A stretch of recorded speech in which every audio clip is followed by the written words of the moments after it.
साल 2013 में केदारनाथ में आई भीषण आपदा ने उत्तराखंड ही नहीं बल्कि पूरे भारत को झकझोर कर रख दिया। इस महाप्रलय में सैकड़ों हजारों लोग लापता हो गए, बेघर हो गए। आज हम आपके साथ आपदा की पूरी सच्चाई, आपदा की पूरी कहानी, पूरी घटना शेयर कर रहे हैं। अगर आप जानना चाहते हैं कि आखिर क्या हुआ था उस रात, तो इस वीडियो को पूरा जरूर देखिएगा। जय बाबा केदारनाथ।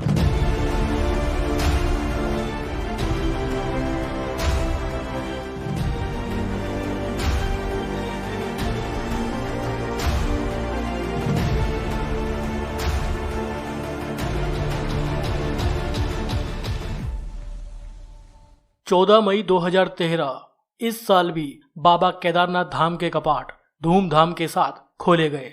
लोगों में वही उत्साह, वही उमंग थी।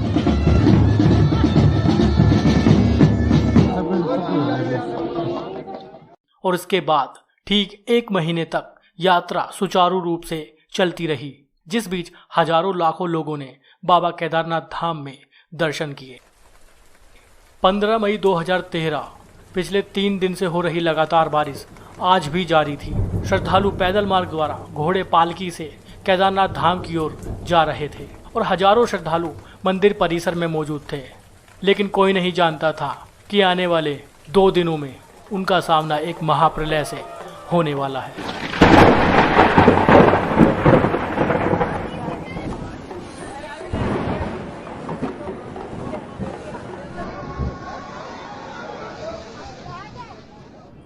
पंद्रह जून 2013 से केदारनाथ घाटी में भारी बारिश शुरू हो गई थी। ऐसी बारिश वहां के लोगों ने पहले कभी नहीं देखी थी। 16 जून को भी बारिश जारी रही। इस दौरान केदारनाथ के आसपास के पहाड़ों पर झीलों में भारी मात्रा में पानी भर गया था और ग्लेशियर भी पिघलने लगे थे। केदारनाथ में तीर्थ यात्रियों, पुजारियों समेत अन्य लोगों की भीड़ भरी हुई थी और वे बारिश रुकने का इंतजार कर रहे थे। लेकिन किसी को यह खबर नहीं थी कि 16 जून की शाम को आखिर क्या होने वाला है।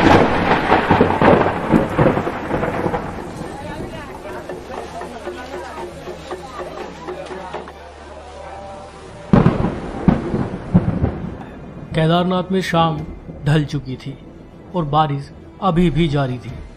केदारनाथ के आसपास बहने वाली नदियां मंदाकिनी और सरस्वती नदी उफान पर थी। खासकर मंदाकिनी नदी की गर्जना डराने वाली थी। इसका स्रोत केदारनाथ के पास के पहाड़ पर चोराबाड़ी झील थी, जिसमें पानी लबालब भर चुका था।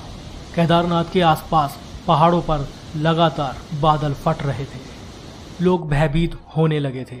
बारिश रुकने का नाम नहीं ले रही थी। सभी तीर्थयात्री केदारनाथ मंदिर के आसपास बने होटलों और धर्मशालाओं में आराम कर रहे थे। पुजारी समेत अन्य स्थानीय लोग भी इस बात से अनजान थे कि केदारनाथ के लिए वो रात भारी गुजरने वाली है। करीब रात्रि 8:30 बजे केदारनाथ में पहली बार मौत के भयंकर मंजर से लोगों का सामना हुआ। लगातार 2 दिनों से पहाड़ों पर हो रही भारी बारिश और बादल फटने से लैंडस्लाइड शुरू हो गया था। केदारनाथ में 16 जून 2013 की रात में करीब 8:30 बजे जोरदार लैंडस्लाइड हुआ और मलबे के साथ पहाड़ों में जमी भारी मात्रा में पानी तेज रफ्तार से केदारनाथ घाटी की तरफ बढ़ा और बस्ती को छूता हुआ गुजर गया। जो बह गए सो बह गए, लेकिन इसमें कई लोग जो बाल बाल बच गए थे, वो जान बचाने के लिए इधर उधर भागने लगे। जहां बाबा केदारनाथ की जय की गूंज थी, वहां रात के सन्नाटे में लोगों की चीख पुकार मच गई। जान बचाने के लिए लोग होटलों और धर्मशालाओं की तरफ भागने लगे। केदारनाथ मंदिर के आसपास बसा शहर चारों तरफ से गर्जना करती नदियों से घिर चुका था। मौत के खौफ से लोग कुछ समझ नहीं पा रहे थे और वे सुबह का इंतजार करने लगे। लेकिन उन्हें क्या पता था कि उन्होंने सैलाब का पहला आघात झेला है। सुबह इससे भी ज्यादा भयानक कुछ होने वाला था। रात भर केदारनाथ बस्ती के आसपास से गर्जना के साथ नदियां बहती रहीं। बारिश लगातार हो रही थी। लोग बचने के रास्ते खोज रहे थे। वे लोग दहशत से भरे हुए थे। लेकिन केदारनाथ में फंसे ये लोग बारिश रुकने के इंतजार में थे। कुछ लोग पहाड़ों पर ऊपर की ओर पलायन करने लगे। रात भर लगातार बारिश होती रही। मंदिर, होटलों, रेस्ट हाउस में जाग रहे लोग यही सोच रहे थे कि अब पता नहीं क्या होने वाला है। अचानक मंदाकिनी की भयानक गर्जना के बीच चोराबाड़ी ताल के एक तरफ पत्थर बंद जोरदार धमाके के साथ, जोरदार आवाज के साथ टूट गया और कयामत आ गई। कुछ लोग उस वक्त मंदिर के अंदर मौजूद थे, वहीं कुछ लोग होटल धर्मशालाओं में मौजूद थे और कुछ लोग केदारनाथ मंदिर के आसपास के परिसर में मौजूद थे। जिन लोगों ने उस मंजर को आता देखा वो लोग चीख पुकार करने लगे।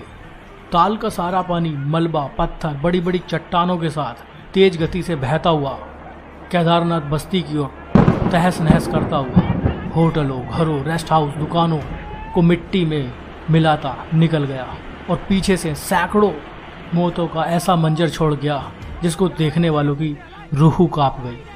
करीब 40 किलोमीटर प्रति घंटे की रफ्तार से 100 मीटर ऊंची पानी की लहरों में बड़ी बड़ी चट्टानें थीं। इस सैलाब में कई रेस्ट हाउस, होटल बह गए और यह अपने साथ कई लोगों को बहा कर ले गया। केदारनाथ धाम में किस्मत से जिंदा बच गए लोगों के कई रिश्तेदार सैलाब में उनकी आंखों के सामने बह गए। इनमें से कईयों का आज तक भी पता नहीं चल पाया है। कुछ ही मिनटों में केदारनाथ बस्ती में मकानों की जगह पत्थर का मलबा इकट्ठा हो चुका था।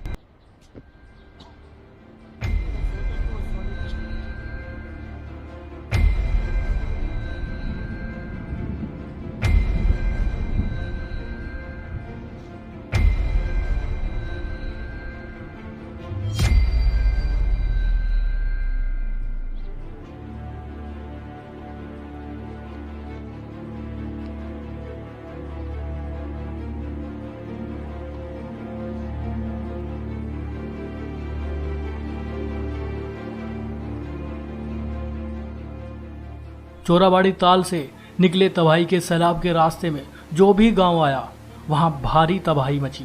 रामबाड़ा और गौरीकुंड के इलाकों में जान माल का भारी नुकसान हुआ। रामबाड़ा में उस दौरान 5 से 6 हजार लोग मौजूद थे जिनका नामो निशान नहीं रहा।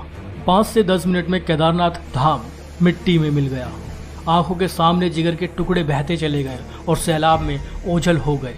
एक दूसरे को बचाने के लिए वे हाथ पकड़े हुए थे, लेकिन सैलाब की ताकत उनके रिश्तों की डोर की ताकत से कहीं ज्यादा थी। चंद मिनटों में सैकड़ों परिवार उजड़ गए।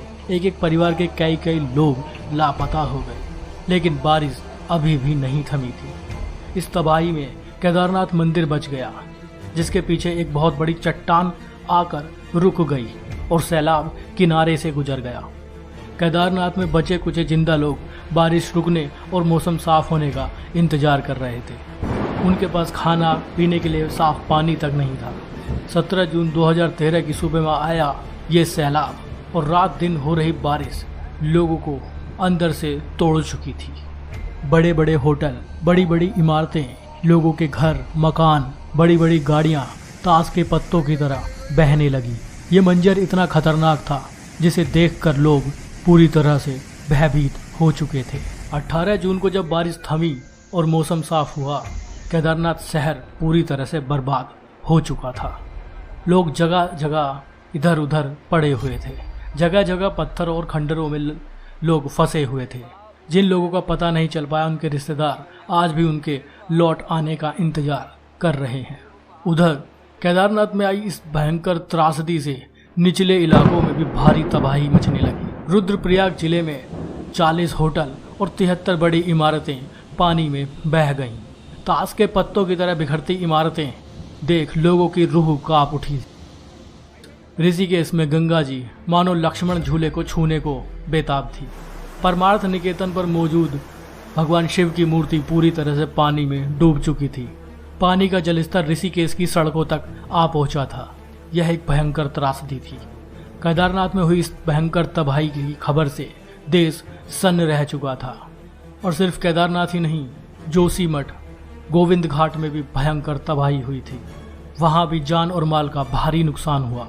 लेकिन इन सब के बीच देहरादून में मौजूद प्रशासनिक अधिकारियों को, सरकार को खबर तक नहीं लग सकी। केदारनाथ धाम की पूरे राज्य से कनेक्टिविटी पूरी तरह से टूट चुकी थी। बिजली, टेलीफोन, सब नेटवर्क ध्वस्त हो चुके थे।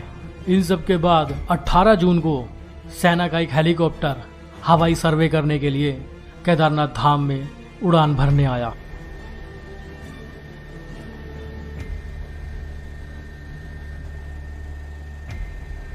पहले वे इस मंजर को देखकर विश्वास नहीं कर रहे थे। उन्होंने देखा कि रामबाड़ा तो पूरी तरह से तबाह हो चुका था।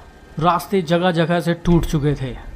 केदारनाथ धाम में मची इस भारी तबाही को देखकर शासन और प्रशासन भी सन्न रह गया। वे समझ चुके थे कि तबाही बहुत बड़े पैमाने पर हुई है। लोग जगह जगह फंस चुके थे। रास्ते भी जगह जगह से टूट चुके थे। लोग पहाड़ पर ऊपर की ओर पलायन कर रहे थे। जान बचाने का सिर्फ एक यही रास्ता उनके पास मौजूद था। घर जाएगी नहीं जाएगी।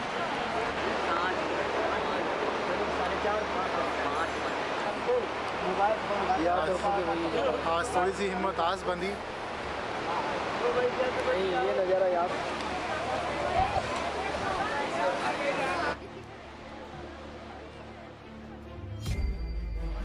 अब अंदाजा लग चुका था कि त्रासदी बहुत बड़े पैमाने पर है। लोग जहां तहां पहाड़ों पर भूखे प्यासे 3 दिन से फंसे हुए हैं। वायुसेना ने पहले लोगों तक खाने के पैकेट पहुंचाना शुरू किया। 19 जून 2013 को रेस्क्यू ऑपरेशन शुरू हो सका, जिसमें भारतीय वायुसेना, भारतीय थल सेना, आईटीबीपी के जवानों ने हिस्सा लिया। लोगों की जान बचाना ही प्राथमिकता थी। हेलीकॉप्टर के जरिए लोगों को केदारनाथ धाम से सुरक्षित स्थान गुप्त काशी व अन्य स्थानों पर ले जाना शुरू किया गया।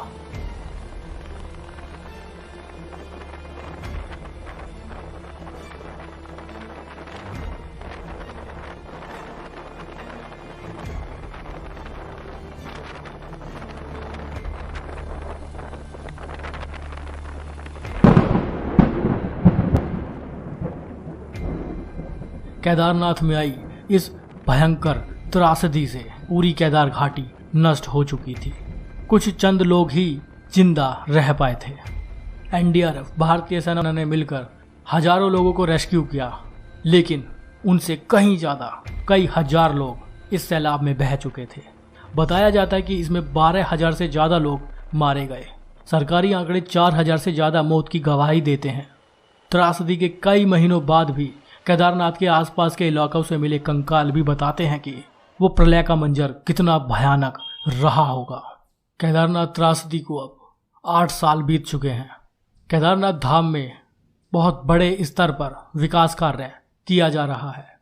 2013 में आई इस भयंकर आपदा से, इस भयंकर त्रासदी से जान माल का बहुत बड़ा नुकसान हुआ। उसकी भरपाई कर पाना असंभव है। लेकिन अब केदारनाथ धाम को उस सुरक्षित तरीके से तैयार किया जा रहा है कि भविष्य में अगर इस तरह की घटना होती है तो केदारनाथ धाम और वहां मौजूद लोगों को नुकसान न पहुंचे। जय भोलेनाथ।